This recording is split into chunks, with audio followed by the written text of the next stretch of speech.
on parle de nouvelle république lorsqu'un État change de constitution.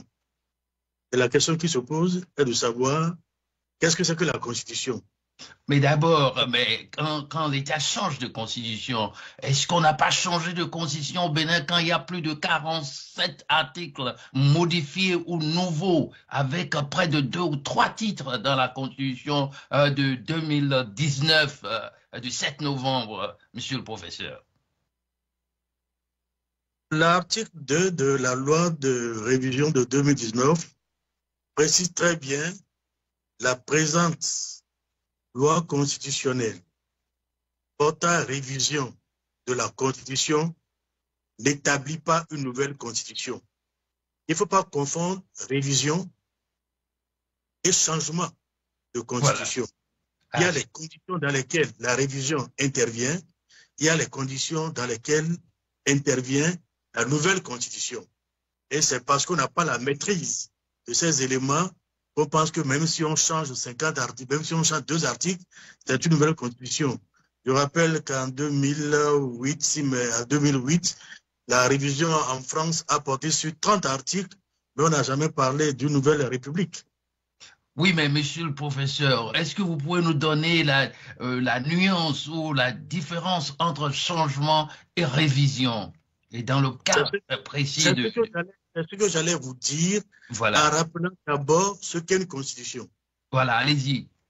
La constitution, c'est le statut de l'État, le contrat social qui organise notre vivre ensemble en harmonie sur un territoire donné. Et la constitution a 2 aspects. Un aspect juridique, à savoir l'ensemble des règles relatives à la dévolution, à l'exercice du pouvoir dans un État et également un sens politique, à savoir l'idée de droit de vivre ensemble, c'est-à-dire une philosophie politique. C'est ainsi que la constitution d'un État socialiste ne peut pas avoir les mêmes règles que la constitution d'un État capitaliste. Par conséquent, ce statut de l'État peut faire objet de révision, c'est-à-dire améliorer le fonctionnement des institutions lorsque la pratique a révélé des insuffisances. Mais chaque constitution prévoit les articles qui ne peuvent pas faire objet de révision. Quand vous prenez la constitution du Bénin de 1990, sont exclus de la révision la forme républicaine de l'État et la laïcité. Le Bénin ne peut pas devenir une monarchie dans le cadre d'une révision. Maintenant, quand est-ce qu'il y a une nouvelle constitution et une nouvelle république? Avant d'aller là-bas, vous avez utilisé déjà plusieurs fois révision. Dans la tête du commun des mortels, nous qui ne sommes pas des sachants en termes juridiques, eh bien, on dit révision, on a révisé ce qu'on a changé. Donnez-nous alors un exemple de changement. Si tout ce qu'on a dit... Je vais vous préciser le concept de révision. Vous avez votre voiture, vous faites la révision de votre voiture, vous avez acheté votre voiture en 1990, vous faites le changement de vous faites la révision de votre voiture, ou vous changez même le moteur de votre voiture, mais sur votre carte grise, la date de mise en circulation de votre voiture ne change pas. C'est une révision. Et pourtant, vous avez changé le moteur. Mais non, c'est clair. Merci pour cette explication. Elle est limpide. Maintenant, allons à la notion de changement, de passage d'une république à une autre. Quelles sont les conditionnalités, monsieur le professeur? Le changement suppose l'adoption d'une nouvelle constitution. Or, la loi de révision dit qu'elle n'établit pas une nouvelle constitution. Quand est-ce qu'intervient une nouvelle constitution? Généralement, en droit, il est prévu 3 conditions ou 3 situations dans lesquelles peut intervenir une nouvelle constitution à l'exclusion de la constitution d'un nouvel État. C'est-à-dire que quand il y a sécession, le nouvel État qui se crée adopte une constitution. Lorsque l'Érythrée s'est détaché de l'Éthiopie, l'Érythrée a adopté une nouvelle constitution. Mais là, c'est une sécession. Mais dans un même État, la constitution qui est en vigueur peut changer, soit parce qu'il y a une révolution. Voilà. Lorsqu'il y a une révolution, ça veut dire que la philosophie politique qui est le fondement de la constitution a changé. Vous avez trois exemples historiques. La Révolution française de 1789 a adopté une nouvelle constitution qui instaure d'abord une monarchie constitutionnelle. Le pouvoir n'est plus de droit divin, mais il est l'expression de la volonté du peuple. Et ensuite, on est passé à une république. En 1959, à Cuba, il y a une révolution. On est passé d'un État capitaliste avec Batista à un État à orientation socialiste avec Fidel Castro. La philosophie politique du vivre ensemble a changé. Il y a une nouvelle république. Vous prenez le Bénin. En 1977, il y a la loi fondamentale dont le fondement est le socialisme, puisque l'État est devenu un État à orientation socialiste. Voilà le premier cas lié à la révolution. Le deuxième cas, c'est lié à un coup d'État. Voilà. Le coup d'État suppose la prise du pouvoir en violation de l'ordre constitutionnel. Et si vous écoutez les proclamations des auteurs des coups d'État, ils disent généralement la Constitution est suspendue, le Parlement est dissous, donc on remet à zéro toutes les règles de fonctionnement de l'État. Pendant qu'on y est, oui, pendant qu'on y est, je m'excuse, coup d'État, quand vous dites coup d'État, il y a d'aucuns qui disent il y a coup d'État militaire, mais les civils aussi font coup d'État. Laissez-moi continuer l'explication. Voilà, oui, allez-y, allez-y. Parce que le coup d'État suppose la prise du pouvoir en violation de la Constitution par des autorités constituées. Ce qui veut dire que le coup d'État peut provenir de l'armée, on appelle cela un putsch ou un pronunciamento, comme cela se fait en Amérique latine, qui est le fait généralement ou du commandant de l'armée ou le commandant de la garde présidentielle. Utilisation de la force. Et cela est condamné par la communauté internationale, cela est condamné par le protocole additionnel de la CEDEAO, cela est condamné par la charte de l'Union africaine sur la démocratie et la bonne gouvernance. Maintenant, il y a des chefs d'État qui, à la fin de leur mandat, ou là où il y a la limitation des mandats, adoptent une nouvelle constitution alors que la constitution prévoit la limitation des mandats pour s'éterniser au pouvoir. Cela constitue généralement un coup d'État constitutionnel qui n'est malheureusement pas encore fait, qui n'a même pas encore fait l'objet d'une interdiction par le protocole de la CEDEAO.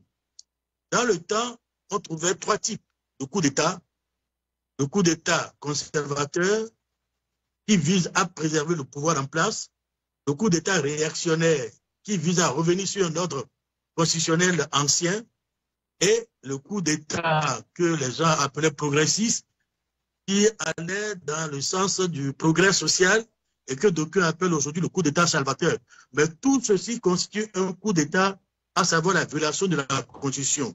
Quand vous prenez le cas du Niger en 2009, le président Tandja, malgré l'opposition de la Cour constitutionnelle qui a dit que c'est contraire à la Constitution, malgré le Conseil des anciens qui regroupe les chefs traditionnels, le Premier ministre, le président de la République, Tandja, a adopté par référendum une nouvelle Constitution. Ça a été considéré comme un coup d'État parce que c'est en violation des règles constitutionnelles qui un président prenne l'initiative d'adopter une nouvelle Constitution. La même chose s'est passée en RCA avec Touadéra, qui ayant prêté serment de respecter la Constitution et de respecter la limitation des mandats, arrivé au terme de ce second et dernier mandat, contre la volonté de la Cour constitutionnelle de la RCA, adopter une nouvelle constitution. Voilà une expression de coup d'État. Vous prenez également le cas de la Guinée avec le président Alpha Condé qui... Oui. Alpha Condé qui s'est donné un troisième mandat. D'être arrivé de son deuxième mandat à faire adopter une nouvelle constitution. Il y a l'opposition des forces politiques du pays. Malheureusement, celui-ci a été condamné par la CEDEAO, mais ceci s'est traduit par un coup d'État qui est intervenu quelques mois après qu'il a malheureusement chassé du pouvoir. Donc voilà, deuxième situation où il y a adoption, avènement d'une nouvelle constitution. Maintenant, professeur, je m'excuse. Je m'excuse, professeur. Expérimenté, oui. Je m'excuse, professeur. Vous avez donné l'exemple de la Guinée. Est-ce qu'on peut donner aussi l'exemple de la Côte d'Ivoire avec Ouattara? Puisque c'est la même situation, avec la différence qu'en Côte d'Ivoire, il n'y a pas eu une opposition de la Cour du Conseil constitutionnel. Alors que au Niger, la Cour constitutionnelle a dit que cela est contraire à la Constitution. En RCA, la Cour constitutionnelle, avec Daniel Darlan, en 2020, a déclaré que c'est contraire à la Constitution. En Guinée, c'est là, parce qu'il y a l'opposition des forces politiques, c'est l'armée qui a fait un coup d'État. Ce que le président Ouattara a eu à faire, c'est également la même situation. Un coup d'État par une autorité arrivé au terme de son mandat. Il est vrai, il a dit que le dauphin qu'il a désigné est mort, oui, et qu'il n'y a plus personne pour le remplacer et que malgré lui, il va le faire. C'est un coup d'État en réalité parce qu'il a deux mandats. Son parti peut désigner notre candidat pour aller aux élections. Tout à fait. Je disais que la troisième situation dans laquelle peut intervenir une nouvelle constitution, c'est la conférence nationale souveraine. Et j'allais donner l'exemple du Bénin, qui avait une loi fondamentale de 1977 et en 1990, au lendemain de la conférence nationale, il a été décidé une nouvelle orientation politique. Nous sommes passés d'un État à orientation socialiste pour aller vers un État à orientation libérale, capitaliste, instaurant le pluralisme politique, la démocratie et l'État de droit. Alors que nous avions un parti unique, le PRPB, qui dirigeait le pays, ça a été une nouvelle constitution adoptée par référendum qui instaure le pluralisme politique. Voilà les situations dans lesquelles intervient généralement une nouvelle constitution, à savoir révolution, coup d'État ou conférence nationale souveraine. Et aucune de ces situations ne se retrouve dans le cas du Bénin avec la révision de la Constitution qui est une prérogative légitime et légale du Parlement, puisque notre Constitution prévoit les modalités de sa révision à l'initiative soit du Parlement, soit du président de la République après une décision prise en Conseil des ministres. Cette proposition ou ce projet de révision fait l'objet d'une recevabilité par une majorité des 3/4, je crois, des membres du Parlement. Ensuite, il y a le débat pour l'adoption. Une fois que le texte est adopté, elle peut être soumise à référendum pour ratification directe par le peuple souverain, soit alors elle peut être adoptée par le Parlement, mais à une majorité des 4/5. Et c'est ce qui a été fait. Donc, quand on est constitutionnaliste et qu'on voit tous ces éléments, même si on a changé 90 articles dans 156, 158, il n'y a pas une nouvelle république. Merci. Merci pour les explications. Surtout l'exemple de la voiture, la révision de la voiture. On est tous passés par là. Bien, vous allez à la révision, même s'il y a plusieurs pièces qu'il faut changer, c'est toujours la révision. Mais lorsque le garagiste vous dit, monsieur, madame, vous devez changer votre véhicule, et là, la différence est nette. Mais je m'en voudrais de ne pas vous demander, puisqu'on a cité des exemples, la Guinée, la Côte d'Ivoire, Et le Togo, parce que c'est dit clairement maintenant, on le dit, on passe à une nouvelle république au Togo. Est-ce que ça remplit les conditionnalités que vous venez de citer? Je sais qu'on ne veut pas s'écarter du cas du Bénin, on en reviendra, mais comme on a donné des exemples en dehors donc du Bénin, allez-y par rapport au Togo. Vous avez vu qu'au Togo, il y a eu le changement de régime politique. On passe d'un régime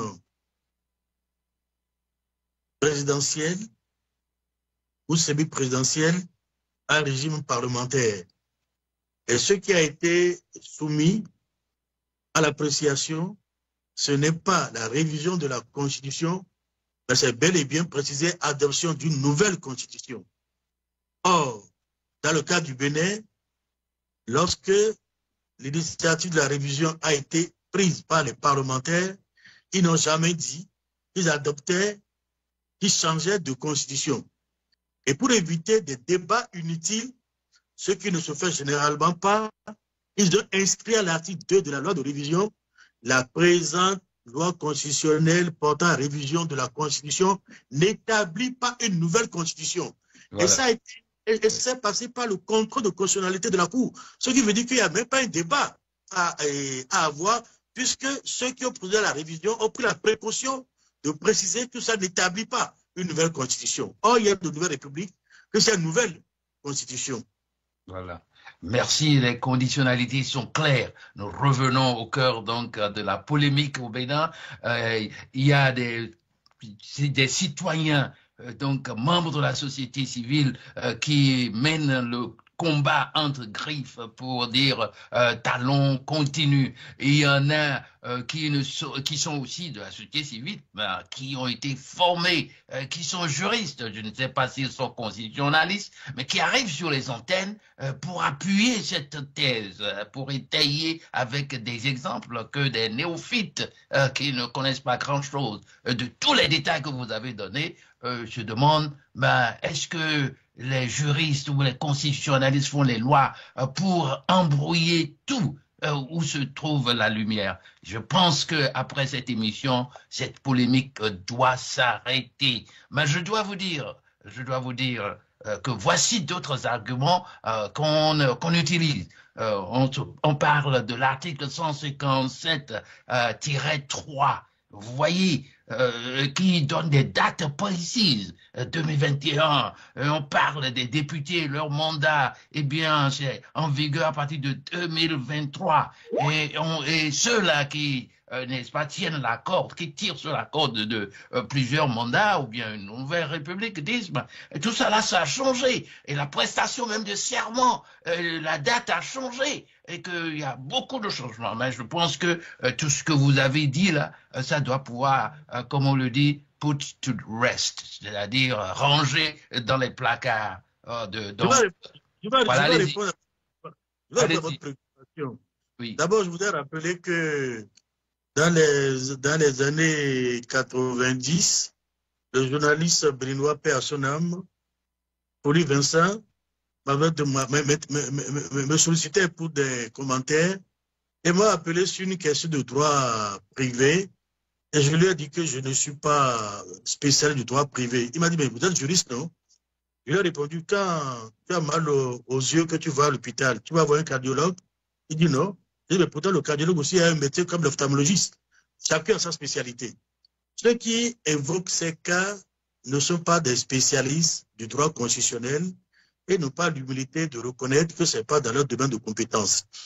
Je voudrais rappeler qu'en 2000, la France a révisé sa constitution de 1958. Le mandat du président de la République, qui était de 7 ans, est ramené à 5 ans. Changement de date, changement de la durée du mandat, changement du moment de prestation de serment.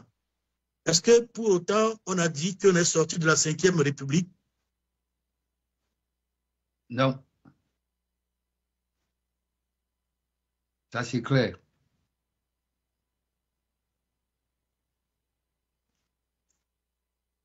Oui, professeur Lo. Un petit souci de connexion. C'est l'Internet qui fait problème. Est-ce que vous me recevez toujours, professeur Lo?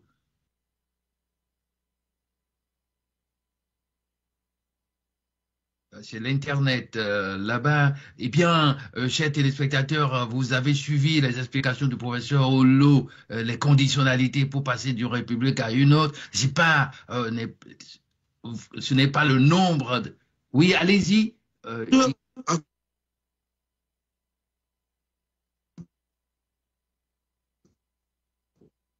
Oui, allez-y. Je crois que c'est le problème de connexion là. L'Internet fait défaut. Ben,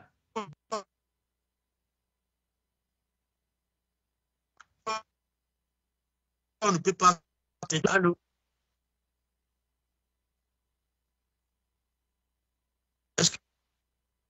Est-ce que vous m'entendez? on vous entend un peu mieux maintenant. Voilà, voilà, voilà. Voilà, il est revenu. Allez-y, allez-y. Je vous donnais l'exemple de la France Voilà. avec la révision de 2000. Le mandat du président est passé de 7 ans à 5 ans. Ce qui veut dire qu'il y a eu changement de la durée du mandat. Mais personne ne parle de la Constitution de 2006. On parle toujours de la Constitution de 1958. Ce à quoi on ne peut pas toucher, c'est la forme républicaine de l'État et la laïcité de l'État. Il est vrai, la Cour constitutionnelle, en 2009, sur sa décision relative à la loi organique sur le référendum, a dit également qu'on ne peut pas toucher, outre la forme républicaine et la laïcité de l'État, on ne peut pas toucher à la durée du mandat, on ne peut pas toucher à l'âge pour être candidat à l'élection présidentielle, 40 ans au minimum et 70 ans au plus. On ne peut pas toucher à la nature du régime, qui est un régime présidentiel. Tant qu'on ne touche pas à ces éléments, on est toujours dans la même constitution. Donc c'est des profanes en droit constitutionnel qui partent de ces virgules. Les parlementaires eux-mêmes qui ont fait ces changements ont bien précisé que cette révision n'établit pas une nouvelle constitution. C'est passé au contrôle de constitutionnalité avant promulgation. Mais la Cour n'a supprimé que la nomination constitutionnelle en mettant loi numéro mais en laissant dans l'article 2 la présente loi constitutionnelle portant à la révision de la Constitution n'établit pas une nouvelle constitution. La Cour a déjà tranché et la question. Voilà. Alors, monsieur le professeur, vous avez ouvert une brèche qui me permet de vous poser cette question sur l'âge, la limitation, le plancher étant 40 et le plafond étant 70. Est-ce qu'il y a un critère scientifique qui définit cela ou bien on se dit il faut éliminer une frange de la population? Or, vous savez, quand le débat a été fait à la conférence nationale, les anciens présidents qui avaient animé la vie politique avaient estimé que cela était dirigé contre eux. Et au référendum, le test en l'état devait être approuvé par un bulletin blanc. Ceux qui sont contre la limitation d'âge pouvaient prendre un bulletin vert. Et ceux qui souhaitent un régime non pas présidentiel comme c'est écrit dans la Constitution, mais un régime semi-parlementaire avec un premier ministre chef du gouvernement, pour prendre le bulletin rouge. Je crois qu'il y a plus de 86%, c'est le bulletin blanc qui a été adopté. Je voudrais rappeler que le Bénin est un jeune État devenu indépendant en 1960. Nous n'avons pas encore une administration et performance. Le président de la République généralement apparaît comme l'élément essentiel du fonctionnement des institutions. Je ne sais pas si à 70 ans, on a la même capacité, ou si au-delà de 70 ans, on a la capacité de gérer cette jeune république que quand on a 40 ans, 50 ans ou 60 ans. En Europe, aux États-Unis, vous pouvez avoir 90 ans être président parce qu'il y a une administration qui gère le pays, les institutions que vous donnez. Cette démarche impartiale, efficace, vont suppléer au président de la République.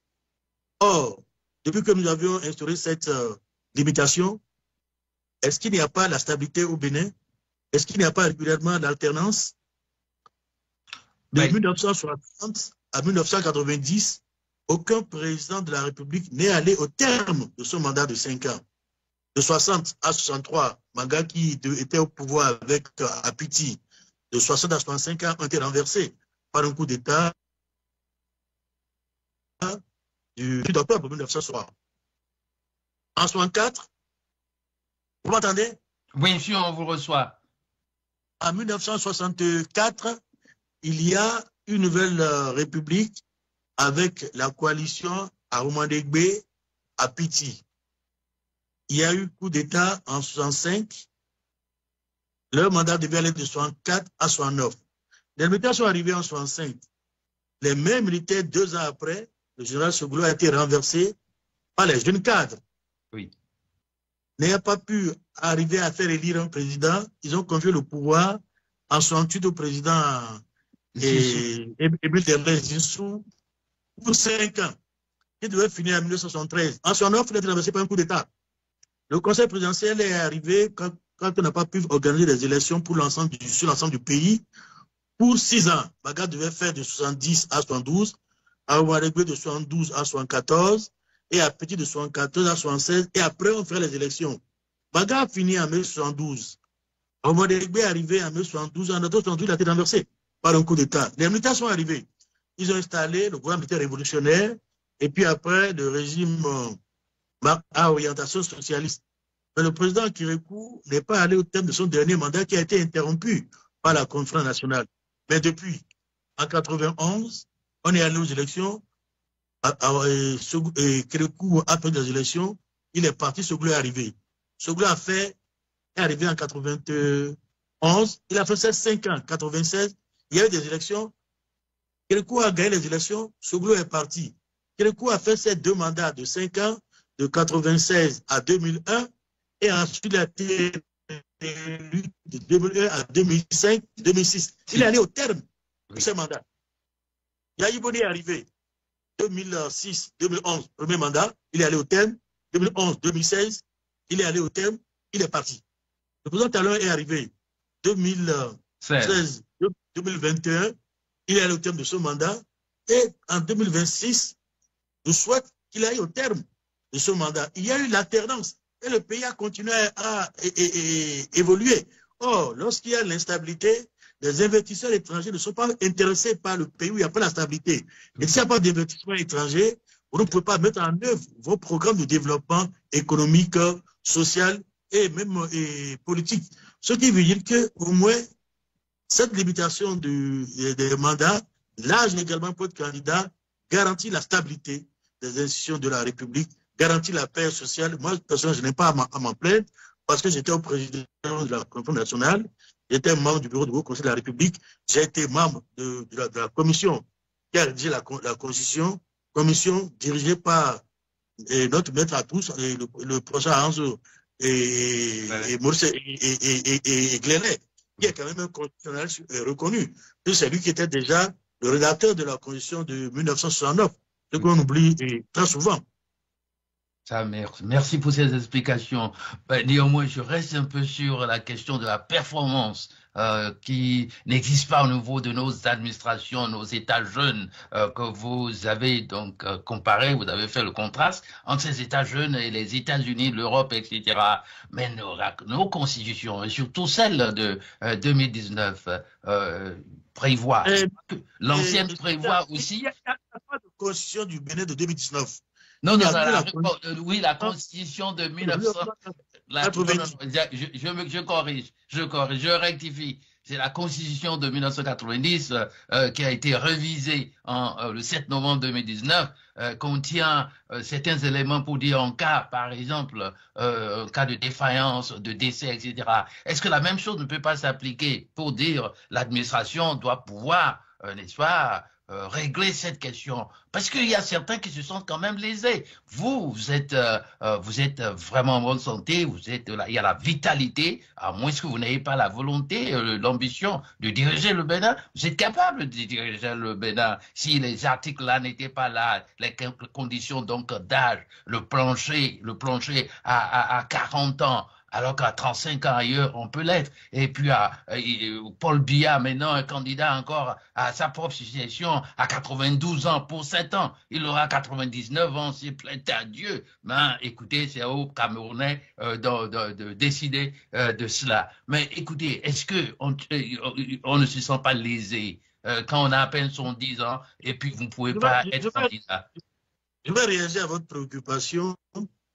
Vous avez cité le cas du Cameroun. En 1970, le Cameroun avait un PIB plus élevé que celui de la Côte d'Ivoire. Depuis 60, le Cameroun n'a connu que deux présidents. Oui. Aïdjo, qui a passé le témoin à cause des raisons de santé, dit-on, à Paul Biya. Est-ce que Paul Biya est régulier au Conseil des ministres? N'est-il pas très souvent dans ce village ou pour des soins de santé en Suisse? Est-ce que les instructions ne sont pas données par le secrétaire général de la Présidence de la République sur instruction de sa haute autorité? Est-ce que vous le voyez à l'initiative régulièrement au Cameroun? Vous pensez que c'est cela qu'il faut pour nos jeunes États où on a besoin d'énergie? Où est l'état de développement du Cameroun aujourd'hui, l'état des voies? Vous savez, moi déjà en 2001, j'avais reçu des gens à la maison qui souhaitaient que je sois candidat à l'élection présidentielle parce qu'ils voulaient déstabiliser le président Soglo. Ils avaient proposé prendre en charge les frais de la campagne. J'ai dit que je n'étais pas intéressé. Voilà. En 2015, le président Yahya Boni l'a rappelé, la dernière fois qu'il est venu me voir à la maison pour les vœux, qu'il m'avait proposé d'être candidat à l'élection présidentielle, que j'étais l'un des rares à avoir dit non, que ça ne m'intéresse pas. J'ai suffisamment servi la République. Je pense que d'autres ont la capacité de le faire. Il ne faut pas que quelqu'un se croie indispensable parce que j'ai été ministre des Affaires étrangères, parce que j'ai été un professeur brillant, parce que j'ai été un expert sollicité. Je ne vais pas me croire capable de dire que je vais diriger tout un pays. Un pays ne se dirige pas par des individus. Ce n'est pas des partis politiques qui ont des visions et qui ont des programmes que le chef de parti met en œuvre. Quand les démocrates arrivent au pouvoir aux États-Unis, ils ne mettent pas en projet leur vision. C'est le programme qui a été retenu par les démocrates. Et quand ils sont au Congrès, c'est dans ce sens qu'ils votent. Quand les républicains arrivent au pouvoir, c'est la même vision. Or, nous n'avons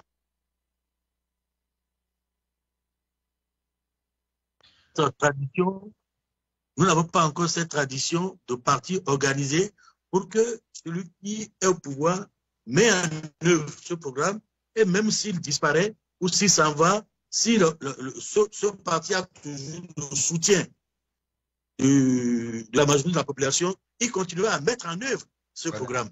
Voilà. Donc, je suis un candidat à l'élection présidentielle. Je suis dans ma 77e année et j'ai dépassé la limite de 70 ans. Et quand j'avais moins de 70 ans, bien qu'ayant été sollicité, j'ai toujours dit non. Ça, c'est c'est de l'idiosyncrasie. Ça, c'est vous, c'est votre volonté et nous, respectons votre volonté.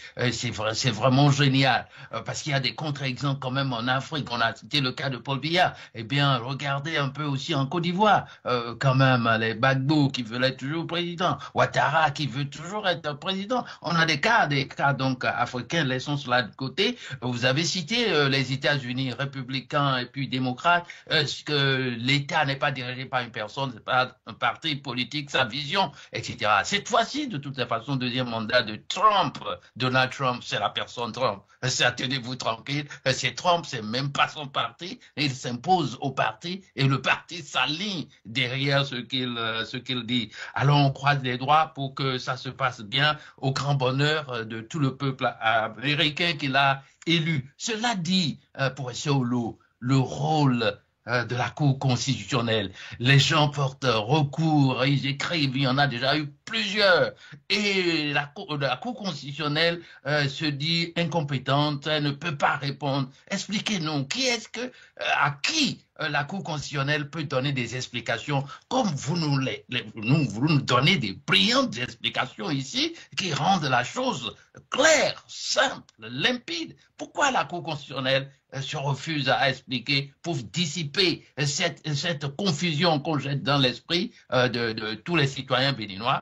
Encore que je n'en veux pas à ceux qui disent non, ceci, cela, parce que c'est de leur droit, c'est leur interprétation de la Constitution. Monsieur le professeur, allez-y, le rôle de la Cour constitutionnelle. Je crois que nous devons apprendre à lire et à nous approprier notre Constitution. Déjà, dans l'article 3 de la Constitution relative à la souveraineté, le dernier alinéa dit « Toute loi, toute ordre administratif contraire à la Constitution sont nuls et non avenus. Tout citoyen peut saisir la Cour constitutionnelle pour déclarer ses actes contraires à la Constitution. » Donc, il faut qu'il y ait des actes posés, il faut qu'il y ait des lois votées, il faut qu'il y ait des règlements ou des décrets pris ou des arrêtés pris qui veulent la Constitution. Il faut, dans l'article 114 sur les prérogatives de la Cour constitutionnelle, il est prévu quelle est la haute autorité en matière juridictionnelle, en matière constitutionnelle. Elle garantit la constitutionnalité des lois, garantit les libertés publiques et les droits fondamentaux des citoyens, est l'organe régulateur du fonctionnement des institutions et des activités des pouvoirs publics. Également, il y a d'autres dispositions qui lui donnent la compétence de gérer le contentieux électoral pour le référendum, pour l'élection présidentielle, de proclamer les résultats pour les élections législatives.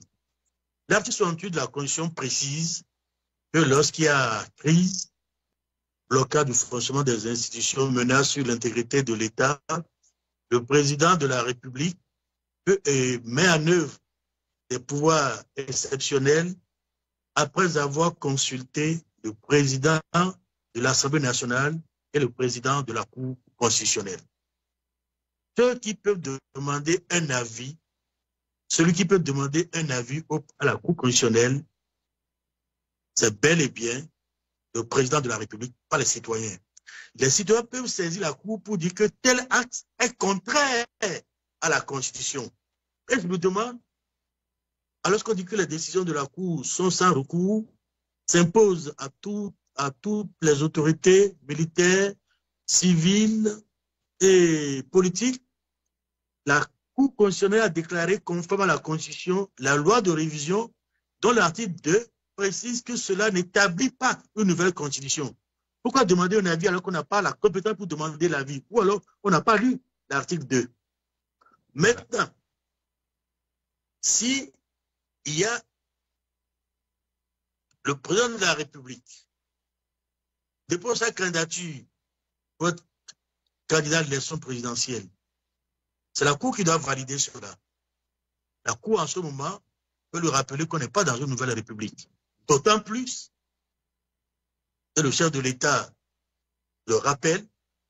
Non seulement il était dit dans l'article 42, avant la révision, nul ne peut exercer, en aucun cas, nul ne peut exercer plus de 2 mandats de président de la République.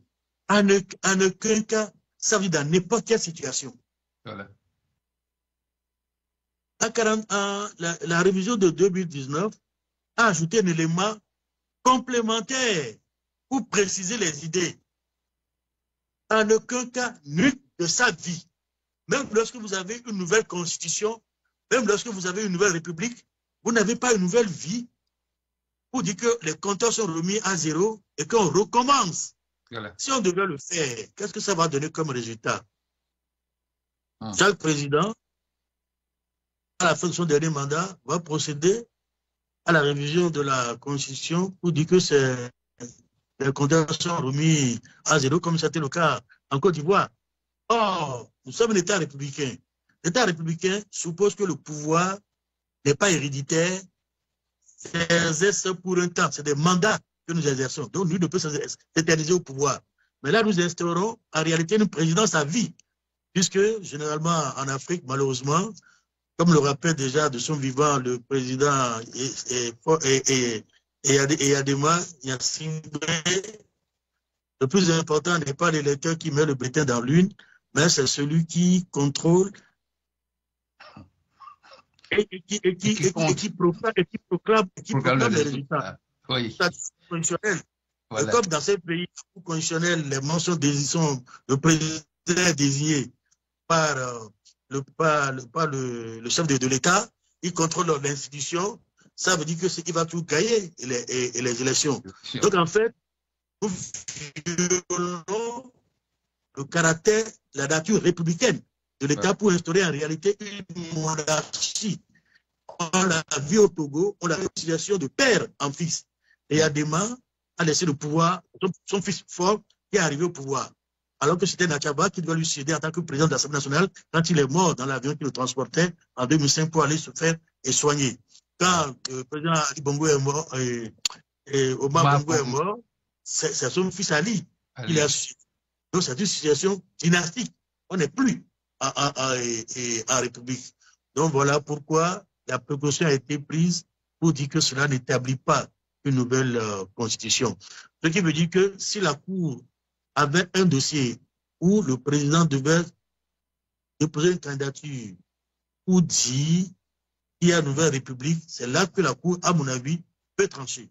Mais on ne pose pas une question à la Cour, on saisit la Cour pour dire qu'un acte est contraire à la Constitution. Il appartient à la Cour de dire l'acte est contraire ou n'est pas contraire à la Constitution.